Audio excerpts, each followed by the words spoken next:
ಮಳೆಗಾಲದಲ್ಲಿ ಶೀತ ಕೆಮ್ಮು ಜ್ವರ ಸರ್ವೇ ಸಾಮಾನ್ಯ. ಶೀತ ಕೆಮ್ಮಿಗೆ ಒಳ್ಳೆ ಹೋಮ್ ರೆಮಿಡಿ ಅಂತಂದರೆ ಅದು ದೊಡ್ಡಪತ್ರೆ ಎಲೆ.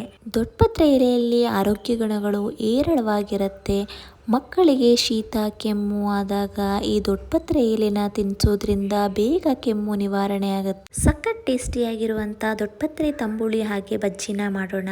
ಈ ದೊಡ್ಡಪತ್ರೆ ಎಲೆ ತಂಬುಳಿ ಮಾಡೋದಕ್ಕೆ ಮೊದಲು ಒಂದು ಬಾಣಲಿಗೆ ತುಪ್ಪ ಅಥವಾ ಎಣ್ಣೆ ಹಾಕಿ 1 ಚಮಚ ಕಡಲೆಬೇಳೆ, 1 ಚಮಚ ಉದ್ದಿನಬೇಳೆ, ಸ್ವಲ್ಪ ಮೆಣಸು ಹಾಗೆ ಸ್ವಲ್ಪ ಜೀರಿಗೆ ಹಾಕಿ ಫ್ರೈ ಮಾಡಿ, ನಂತರ ಹಸಿಮೆಣಸಿನಕಾಯಿ, ಸ್ವಲ್ಪ ಶುಂಠಿ, ಕಟ್ ಮಾಡಿರುವಂಥ ದೊಡ್ಡಪತ್ರೆ ಎಲೆ ಹಾಕಿ ಹಸಿ ವಾಸನೆ ಹೋಗೋವರೆಗೂ ಫ್ರೈ ಮಾಡ್ಕೋಬೇಕು.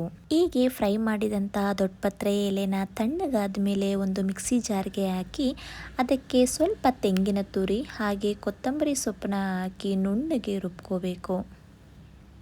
ರುಬ್ಕೊಂಡಿರುವಂಥ ಮಿಶ್ರಣನ ಬಾಣಲಿಗೆ ಹಾಕಿ ಕನ್ಸಿಸ್ಟೆನ್ಸಿ ತಕ್ಕನಾಗೆ ನೀರು, ರುಚಿಗೆ ತಕ್ಕಷ್ಟು ಉಪ್ಪು ಹಾಕಿ ನೊರೆ ಹೋಗೋವರೆಗೂ ಚೆನ್ನಾಗಿ ಕುದಿಸ್ಕೋಬೇಕು.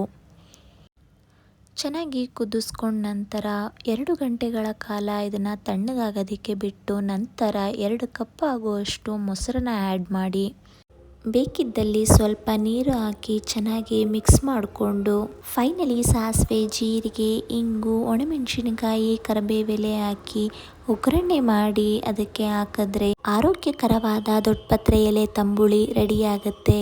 ಈ ತಂಬುಳಿ ಜೊತೆಗೆ ಸೈಡ್ ಡಿಶ್ ಆಗಿ ದೊಡ್ಡಪತ್ರೆ ಎಲೆಯಿಂದನೇ ಮಾಡಿರುವಂಥ ಬಜ್ಜಿ ಇದ್ರೆ ತುಂಬ ಚೆನ್ನಾಗಿರುತ್ತೆ.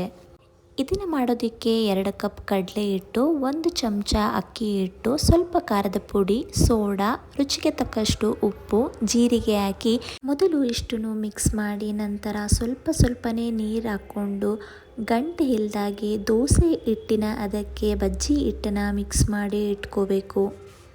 ಬಜ್ಜಿ ಗರಿ ಗರಿಯಾಗಿ ಬರಬೇಕು ಅಂದರೆ ಬ್ಯಾಟರ್ ಈ ಹದದಲ್ಲಿ ಇರಬೇಕು.